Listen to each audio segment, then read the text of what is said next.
is a bottle. Now when I will drop it, what happens to this bottle? It falls down. It has fallen down, right? Which force is acting on this bottle? Gravitational force. Exactly, gravitational force, right?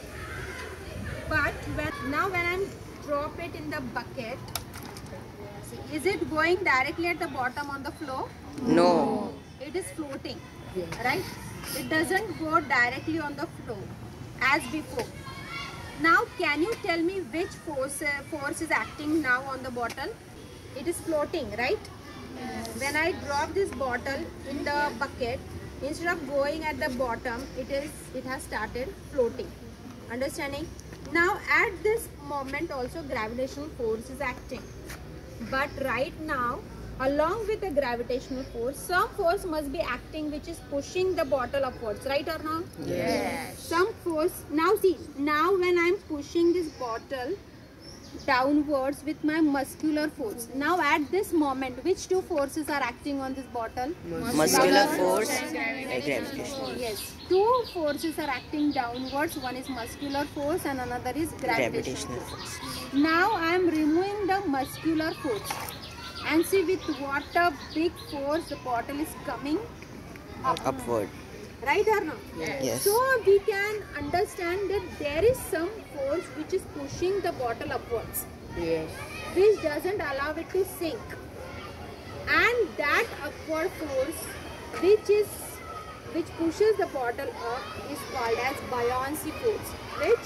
Buoyancy force. And that is brought about by this water. Water is pushing the bottle upwards with the help of buoyancy force. Buoyant force. Understanding? Yes. And this entire process is called as buoyancy. Is that clear? Yes. Understood what is buoyancy? Yes. Once again, when I leave my muscular force, the force with which the bottle will come up is called as buoyancy. Understanding? Yes. Is that clear? Yes. That's all with the buoyancy force. Now, again this, is it floating or sinking? Floating. Floating. Okay. Now give me that lock. Now in this case, buoyant force is more than the gravitational force, right? Now this is a lock made up of iron. Okay.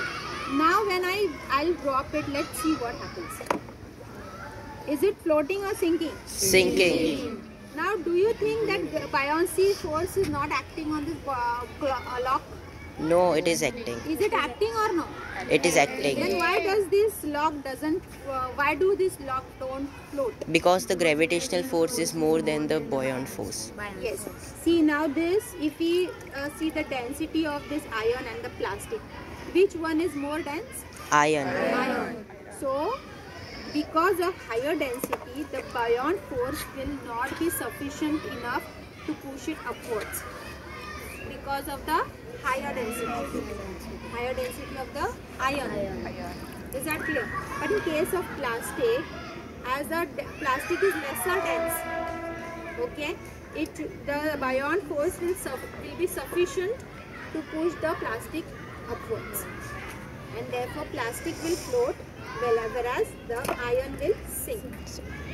In both the cases, buoyant force is acting, but in case of iron, that buoyant force is not sufficient to make it float. Understanding? Yes. But in case of plastic, it is sufficient to make it float.